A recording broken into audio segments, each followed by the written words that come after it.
60대 전직 대기업 부장, 월 100만 원으로 살아보니 충격적인 현실이. 요즘 들어 주변에서 은퇴 이야기가 끊이지 않더라고요. 지인이든 동네 선후배든 심지어 인터넷 커뮤니티에서 알게 된 분이든 다들 은퇴 후의 삶에 대해 걱정 반 기대 반인 것 같아요. 사실 예전에는 대기업 다니면 노후 걱정 없다라는 분위기가 있었죠. 그런데 막상 60대가 되고 퇴직을 하고 나면 한 달에 얼마나 써야 하고 어느 정도로 아껴야 하는지 정말 막막하다는 이야기를 많이 들어요. 오늘은 제가 알고 지내던 60대 전직 대기업 부장님의 이야기를 해볼까 해요. 겉으론 늘 깔끔한 정장을 입고 30년 가까이 부장급으로 근무하셨기에 연봉도 꽤 되셨었죠. 주변에서도 부장은 돈 걱정 따위 안 하겠지, 골프도 자주 치면서 노후 잘 보낼 거야 라고들 부러워했거든요. 그런데 정작 은퇴 후 이야기를 들어보니까 현실은 전혀 달랐습니다. 퇴직금, 연금, 그리고 그동안의 저축이 있다고 해도 예상보다 훨씬 빠른 속도로 통장이 줄어들기 시작했다는 거예요. 결국 한 달 생활비를 딱 100만 원으로 맞추어 살기 시작했는데 이게 정말 보통 일이 아니었다고 합니다. 어떻게 보면 한 달에 100만 원이면 어느 정도는 살 수 있지 않나? 라고 생각하는 분들도 계실 것 같아요. 사실 혼자 산다면 그렇다고 치지만 배우자도 있고 가끔 자녀나 손자 손녀 챙길 일도 생기고 또 생활비 말고도 병원비, 자동차 유지비 같은 돌발 지출까지 고려하면 100만 원이란 금액이 생각보다 턱없이 작다는 걸 깨닫게 되더라고요. 그래서 오늘은 은퇴 준비 또는 이미 은퇴 후를 맞이하신 분들께 조금이라도 도움이 될 수 있도록 2월 100만 원 생활의 충격적이면서도 현실적인 경험담을 나눠보려고 합니다. 또 다른 분들의 사례도 3가지 정도 들면서 실제로 사람들이 은퇴 후 어떤 어려움을 겪고 있는지 그리고 거기서 우리가 배워야 할 점은 뭔지 함께 살펴보겠습니다. 다소 길지만 끝까지 들어주시면 분명 얻어가실 게 있을 거예요. 1. 대기업 부장님의 월 100만 원 생활 도전기. 제가 잘 아는 이 부장님은 은퇴 직전까지 월급이 꽤 되셨고 게다가 회사에서의 지위도 높았어요. 그러나 정년이 되면서 퇴직금을 받고 나니 제일 먼저 들었던 생각이 이 돈이 대체 얼마 동안 버텨줄 수 있을까? 였다고 합니다. 왜냐하면 집 한 채 마련해둔 것 외에는 딱히 투자나 부동산으로 이익을 낸 적이 없었고 자녀들 교육비에다 생활비로 여태껏 번 돈을 빠듯하게 써온 편이었거든요. 은퇴 후 첫 몇 달은 그동안 고생했으니 한두 달쯤은 놀면서 지내자 싶었다가 예상보다 통장 잔고가 빨리 줄어드는 걸 보고 깜짝 놀랐다고 해요. 그래서 이대로 가다간 안 되겠다. 매달 100만 원으로 맞춰 살자라며 강제 다이어트에 들어갔는데 거기서부터 충격적인 현실이 시작되었죠. 첫째, 식비부터 확 줄이자고 했대요. 예전에는 아침은 간단히, 점심은 회사 동료들과 식당에서, 저녁은 가끔 외식도 하면서 살았지만 은퇴 후엔 근처 시장에서 싼 채소나 식재료를 대량으로 사서 집밥 위주로 먹는 생활을 하게 된 거죠. 그래도 두 분이 드시려면 한 달 식비가 최소한 3,040만 원은 들어갔어요. 둘째, 교통비나 여가비도 크게 절약.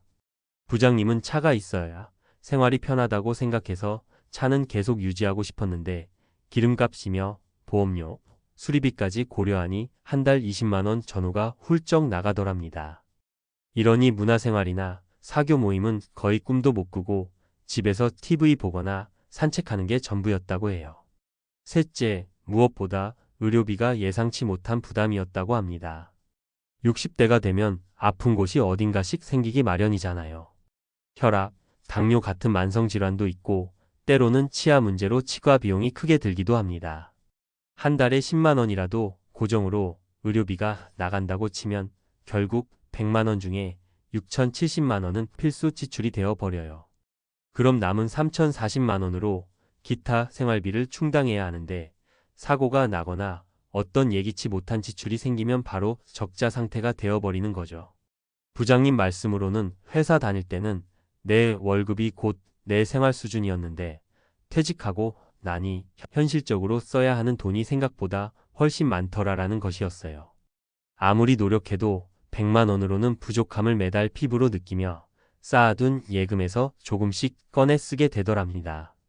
이러다 보니 1년만 지나도 목돈이 빠른 속도로 줄어들어 버리는 거예요. 다른 사람들은 어떨까? 은퇴 후 사례 3가지. 위 부장님의 사례만 보면 대기업 부장이면 그래도 조금 나은 형편 아닌가? 라고 생각하실 수도 있어요. 실제로 비슷한 나이대 사람들이라면 더 힘든 상황에 놓인 분들도 많습니다. 제가 주변에서 들은 사례 3가지를 간단히 소개해 드릴게요. 1. 59세 자영업 은퇴자, 가게를 접고 나니. 첫 번째 사례는 59세에 운영하던 작은 음식점을 접고 은퇴하신 분입니다. 10년 넘게 분식집을 운영하면서 어느 정도 수입이 꾸준히 있었는데 고령화와 경쟁 심화로 매출이 갈수록 떨어지더니 월세도 겨우 내는 수준이 되었대요. 결국 이제 그만해야겠다 싶어 정리했는데 문제는 그 후부터였죠. 가게를 넘기며 받은 권리금이 생각보다 적었고 그 돈으로 기존 빚을 대부분 갚고 나니 손에 남는 건 거의 없었습니다. 국민연금만으론 한 달 8,090만 원 정도밖에 안 됐는데 그걸로 살려다 보니 집 관리비, 공과금 내고 밥 먹고 병원 한번 가면 버거운 상황이 벌어졌어요. 결국 아르바이트라도 해야겠다 싶어 오전엔 경비직을 하고 오후엔 또 다른 일용직으로 뛰고 있는데 정작 나이가 있다 보니 몸이 버텨주질 않더랍니다. 노후가 되면 좀 쉬어야 하는 것 아닌가라는 생각에 우울감이 컸다고 해요. 이 62세 부부, 자녀 결혼 비용으로 퇴직금을 털었다가 두 번째 사례는 회사원으로 근무하시다 정년 퇴직하신 62세 부부 이야기예요. 자녀 둘을 결혼시키면서 결혼 자금과 혼수 비용 등을 큰맘 먹고 지원했는데 그때 퇴직금의 상당 부분을 써버리셨다고 합니다. 자녀들 입장에서는 부모님이 든든했겠지만 정작 은퇴 후 부부에게 남은 돈은 그리 많지 않았어요. 그나마 소득원은 남편이 받는 국민연금과 퇴직금 일부 운용에서 나오는 작은 이자뿐. 결국 여유 있는 노후가 아니라 겨우 먹고 사는 수준으로 전락해버린 거죠. 이분들 역시 한 달에 100만 원 조금 넘게 지출하려 해도 장 보기도 겁나고 병원비가 제일 무섭다고 합니다. 가끔 자녀가 생활비를 조금씩 보내줄 때가 있지만 마음은 고맙지만 한편으론 미안해 죽겠다는 말씀을 하시더라고요. 3. 65세 독거 여성, 국민연금 70만 원의 벽. 세 번째 사례는 65세 독거 여성입니다. 남편과 사별 후 혼자 살게 되셨는데 국민연금으로 나오는 월 70만 원이 전부예요.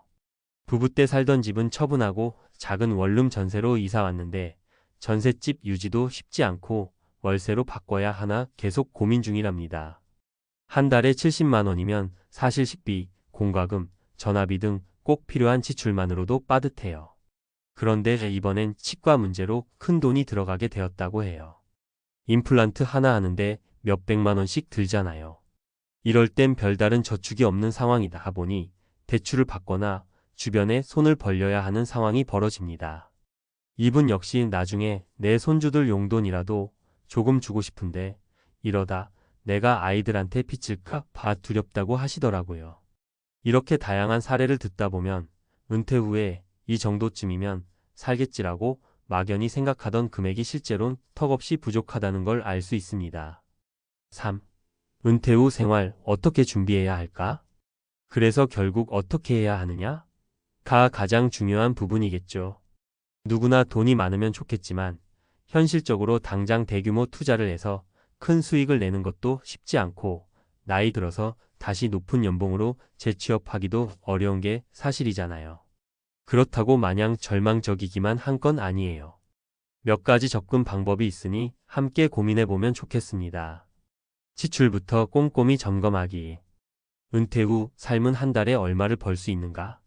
보다 한 달에 얼마가 꼭 필요한가? 를 정확히 아는 게 훨씬 중요해요. 실제로 가계부를 작성하고 매달 식비, 공과금, 의료비 등을 세분화해보면 이건 의외로 줄일 수 있겠다 싶은 항목들이 보이기도 합니다. 단기, 중기, 장기 재무계획 세우기. 사람마다 목돈이 있는 경우도 있고 없는 경우도 있으니 본인 상황에 맞춰서 앞으로 1년은 어떻게 버틸 것인지, 5년 뒤에는 어떤 수입원이 있을지, 10년 후엔 또 어떨지 식으로 나눠서 계획을 세워보는 게 좋아요. 연금, 퇴직금, 투자 수익 등 모든 항목을 정리하고 지출 예상액까지 합산해보면 대략적으로라도 내 돈이 얼마나 버틸 수 있나를 그려볼 수 있습니다. 작은 일거리라도 놓지 않기. 건강이 허락한다면 은퇴 후에도 가벼운 아르바이트나 부업을 찾는 것이 좋습니다. 굳이 큰 돈을 버는 게 아니어도 매달 2,030만 원이라도 추가 수입이 있으면 생활에 큰 도움이 되거든요. 또 사회와의 연결고리를 유지할 수 있어 우울감도 줄어들고 사람들과 소통하면서 긍정적인 에너지를 받을 수 있죠. 노후 주거 계획 다시 점검하기. 은퇴 후 주택 규모가 지금의 라이프 스타일과 맞는지 굳이 유지할 필요가 없는 큰 집이라면 다운사이징을 고려해 볼 수도 있어요. 집 한 채를 팔거나 전세로 전환해서 거기서 나온 자금을 노후 자금으로 재배치하는 경우도 많죠. 의료비 보험 기초수급 제도 파악하기. 60대 이후엔 건강이 정말 중요한데 이미 아픈 곳이 있다면 의료비가 고정지출처럼 따라다닙니다. 국민건강보험, 실손보험, LT시장 기요양보험 등 다양한 제도를 알아보고 기초수급이나 기초연금 대상 여부도 미리 챙기는 것이 좋습니다. 4. 월 100만원 생활에서 얻은 교훈. 다시 60대 전직 대기업 부장님의 이야기로 돌아가 볼까요? 그분은 결국 내가 생각했던 노후는 이런 모습이 아니었는데라며 좌절도 했지만 한편으론 이 과정을 통해 얻은 교훈도 많았다고 하십니다. 현실은 생각보다 훨씬 빠르게 다가온다. 50대 중반까지만 해도 자기 생활 수준이 계속 이어질 거라고 막연히 믿었지만 막상 퇴직하고 소득이 끊기니 모든 게 한순간에 무너지더랍니다. 미리미리 실전 시뮬레이션을 해보는 게 중요하다고 강조하셨어요. 가족과의 소통이 필수다. 배우자나 자녀와 노후 자금, 생활비 등에 대해 솔직히 이야기를 나누지 않으면 나중에 돈 문제로 서로 오해가 생기고 갈등이 깊어지기 쉬워요. 그리고 가능하면 자녀에게도 너무 지나치게 지원해 주거나 혹은 자녀에게 전적으로 기대하지도 말아야 한다고 하십니다. 결국 자기 노후는 자신이 책임져야 한다는 원칙을 일찍 세우는 것이 중요하다는 거죠. 몸이 재산이다. 60대가 되면 체력이 빠르게 떨어지기 시작하는데 건강이 나빠지면 돈도 더 많이 들어가고 일할 수 있는 기회도 크게 줄어듭니다. 젊었을 때부터 운동하고 건강을 챙기는 습관이 정말 중요해요. 은퇴 후에도 규칙적인 식생활과 운동으로 관리해야 작은 일이라도 계속할 수 있고 의료비 부담도 줄어듭니다. 5. 마무리하며. 많은 분들이 은퇴 후에 과연 얼마가 있어야 편안한 노후를 보낼 수 있을까? 라는 고민을 하죠.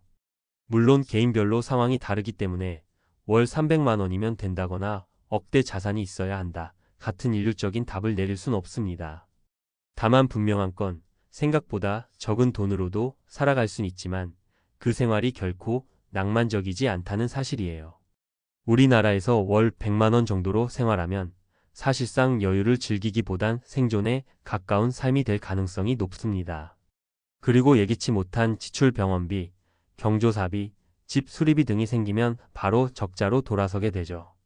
그래서 조금이라도 미리 준비하는 것, 직접 지출 구조를 파악하고 노후 소득원을 분산해 놓는 게 정말 중요합니다.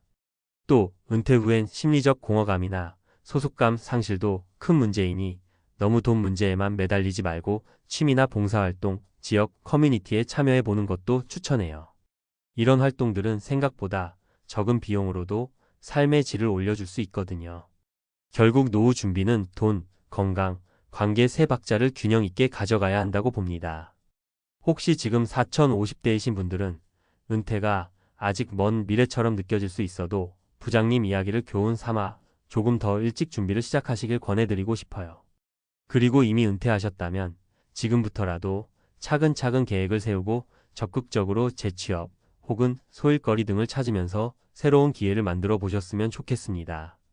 오늘 이야기는 월 100만 원으로 살아본 60대 대기업 부장님의 충격적 현실에서 시작됐지만 사실 이건 우리 대부분이 직면하게 될 수도 있는 은퇴 후의 삶입니다. 각자 방식은 조금씩 다르겠지만 미리 계획하고 노력한다면 그래도 좀 더 안정적이고 풍요로운 노후에 가까워질 수 있으리라 믿어요. 이 긴 이야기를 들어주셔서 감사드리고 조금이라도 참고가 되셨길 바랍니다. 우리 모두 건강 잘 챙기시고 작은 지출부터 꼼꼼히 살피면서 한 발 한 발 나아가 보자고요. 은퇴 후에도 인생은 계속되고 또 새롭게 꽃 피울 수도 있으니까요. 다음에 더 유익한 정보로 찾아뵙겠습니다. 함께 힘내요.